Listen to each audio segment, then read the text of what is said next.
শিবানী রান্নাঘরে আপনাদের সবাইকে স্বাগত জানাচ্ছি। আজকে নিয়ে চলে আসলাম কড়াইশুঁটির কচুরি করব আর ছোট আলুর দম। এই দুটো রেসিপি আপনাদের সাথে আমি শেয়ার করব। কড়াইতে তেল দিয়ে দিয়েছি, তেলটা গরম হয়ে যাওয়ার পরে কেটে রাখা আলুটা দিয়ে দিলাম। এখন শীতকাল, ছোট আলু বেশ অনেকই পাওয়া যাচ্ছে বাজারে, তাই আমি আজকে প্লেন আলুর দম রেসিপিটা শেয়ার করব। লবণ হলুদ দিয়ে হালকা ভেজে নেব। এইভাবে লবণ হলুদ দিয়ে একটু এরকম ঢেকে দিলে আলুটা অনেকটাই নরম হয়ে যায়। কিছুটা কড়াইশুঁটি নিয়ে নিলাম, এতটা আমার লাগবে না, আমার প্রয়োজন মতো আমি কিছুটা মিক্সি জারে নিয়ে নিয়েছি। আপনারা চাইলে এর মধ্যে আদা কাঁচা লঙ্কা একসাথে পেস্ট করতে পারেন।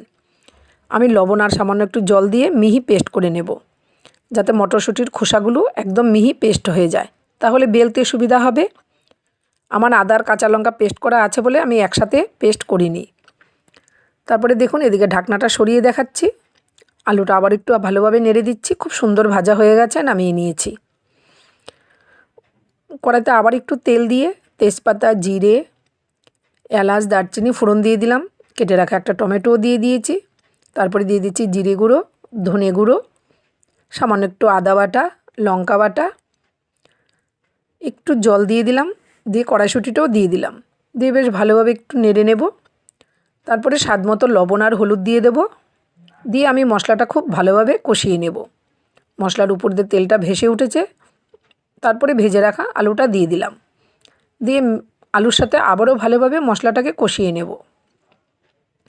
দেখুন আলুটা 80% সেদ্ধ হয়ে গেছে। এবার ভালো করে নেড়ে চেড়ে নিলাম, নিয়ে পরিমাণ মতো গরম জল দিয়ে দিলাম। যেহেতু আলুটা আরেকটু সেদ্ধ হবে, তাই জলের পরিমাণটা একটু বেশিই দিয়েছি। আরেকটা পাত্রে আমি নিয়ে নিলাম আটা, মিশ্রি গুঁড়ো আর লবণ দিয়ে একটু ময়াম দিয়ে নেব। আপনারা চাইলে এটা ময়দা দিয়েও করতে পারেন, যেহেতু আমার বাড়িতে ময়দাটা হয় না, তাই আমি আটা দিয়েই কচুরিটা শেয়ার করব। সামান্য একটু ঘি দিয়ে দিলাম। ঘি দিয়ে ময়ামটা দিলে খেতে খুব খাস্তা হয়, দারুণ লাগে। তারপরে এইভাবে হাত দিয়ে মেখে দেখুন খুব সুন্দর ময়াম দেওয়া হয়ে গেছে। এবার অল্প অল্প করে জল দিয়ে আমি একটা ডো বানিয়ে নেব। খুব সুন্দর করে ডোটা তৈরি হয়ে গেছে। উপর দিয়ে একটু সাদা তেল মেখে আমি কিছুক্ষণ রেস্টে রেখে দেব। এইদিকে দেখুন আলুটা খুব সুন্দর সেদ্ধ হয়ে গেছে। তারপরে নামানোর আগে দিয়ে দিলাম গরম মশলা গুঁড়ো, একটু মিশ্রি গুঁড়ো আর সামান্য একটু ঘি দিয়ে ব্যাস এবার আমি নামিয়ে নেব। একদম অল্প তেলে অল্প মশলায় খুব সুন্দর একটা আলুর রেসিপি শেয়ার করলাম। একটা পাত্রে নামিয়ে নিয়েছি। এটা লুচি, রুটি, পরোটা, পোলাও সব কিছুর সাথে খুব ভালো লাগবে। তারপরে কড়াইটা ধুয়ে নিয়ে এসে সামান্য একটু তেল দিয়ে দিলাম, লঙ্কা বাটা, আদা বাটা আর একটু জিরে গুঁড়ো দিয়ে আমি বেশ ভালোভাবে কষিয়ে নেব, যাতে আদার কাঁচা গন্ধটা একদম চলে যায়। তারপরে দিয়ে দিতে হবে কড়াইশুঁটি পেস্টটা। বেশ ভালো করে পেস্টটা দিয়ে দিলাম, দিয়ে সামান্য একটু জলও দিয়ে দিলাম। দিয়ে এবার আমি ভালোভাবে কষিয়ে নেব, যাতে এক ফোঁটাও জল না থাকে। খুব সুন্দর করে শুকনোভাবে কষিয়ে নিতে হবে। যখন কষানো হয়ে যাবে কড়াই থেকে এমনিতেই ছেড়ে যাবে। তারপরে একটা পাত্রে নামিয়ে একটু ঠান্ডা করে নেব।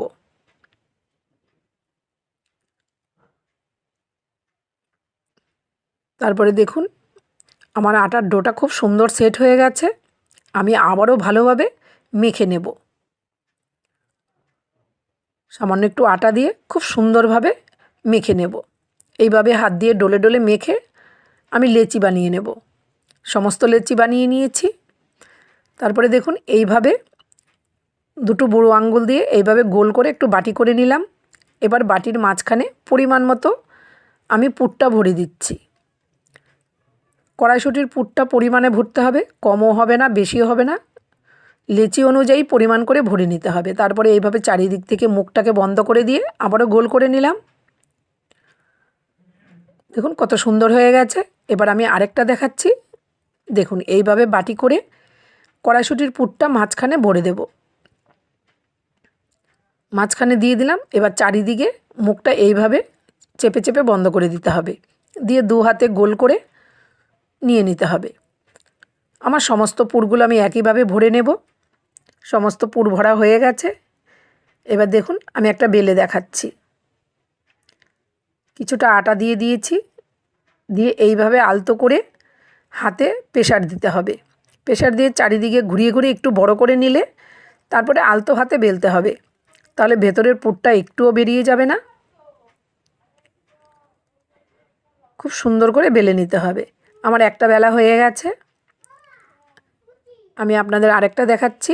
এই যে দেখুন, এইভাবে এর মধ্যে আবার সামান্য একটু আটা দিয়ে এইভাবে হাতে একটু হালকা করে চেপে চেপে বড় করে নিতে হবে, তাহলে বেলতে খুব সুন্দর সুবিধা হবে। দেখুন আমি বেলছি, পুরটা কিন্তু একটুও বেরিয়ে যাচ্ছে না। পরিমাণ করে পুরটা দিতে হবে, তাহলে একটুও বেরিয়ে যাবে না। আমার সমস্তগুলো একসাথে বেলে নেব। বেলে নিয়েছি, তারপরে কড়াইতে তেল দিয়ে দিলাম। দেখুন এটা দেখে মনে হচ্ছে সর্ষের তেল, কিন্তু না, এটা রাইস ব্রেন অয়েল ব্যবহার করি আমি, সেই জন্য কালারটা এরকম। তারপরে একটা কড়াইশুঁটির কচুরি আমি ছেড়ে দিয়েছি তেলের মধ্যে, আমি উল্টে পাল্টে লাল করে ভেজে নেব। দেখতেই পাচ্ছেন কতটা ফুলকো হয়েছে, খেতেও দারুণ লাগে। আমি ঘি দিয়ে ময়াম দিয়েছি, আপনারা চাইলে সাদা তেল দিয়েও ময়ামটা দিতে পারেন। ঘি দিয়ে দিলে খেতে দারুণ টেস্ট হয়। আরেকটাও ছেড়ে দিয়েছি। এইভাবে ছাঁকুনিটা দিয়ে এইভাবে আলতো হাতে আস্তে আস্তে করে নাড়া দিলে দেখুন কত সুন্দর ফুলে উঠেছে। আমি দুটো রেসিপি খুব অল্প তেলে অল্প মশলায় আপনাদের সাথে শেয়ার করলাম। আমার চ্যানেলে অনেক রকম আলুর দম দেওয়া আছে, আজকে আমি প্লেনভাবে আলুর দমটা আপনাদের সাথে শেয়ার করেছি। আমার সমস্ত কচুরি ভাজা হয়ে গেছে, এবার একটা প্লেটে আমি সার্ভ করে নিচ্ছি। এটা আমি রাতের ডিনারের জন্য তৈরি করেছি। তারপরে একটা বাটিতে আমি আলুর দমও সার্ভ করে নেব। আপনাদেরকে একটা কচুরি ছিঁড়ে দেখাচ্ছি, দেখুন চারিদিকে কড়াইশুঁটিটা ঢুকে গেছে, দেখতেই পাচ্ছেন পুরো চারিদিকে ছড়িয়ে গেছে আমার কড়াইশুঁটির পুরটা। তারপরে আমি একটু খেয়ে দেখছি, যদি ভালো লেগে থাকে সবার সাথে শেয়ার করে দেবেন, আর অবশ্যই কমেন্ট করে জানাবেন। নতুন রেসিপি নিয়ে আমি আবার আসবো। টাটা।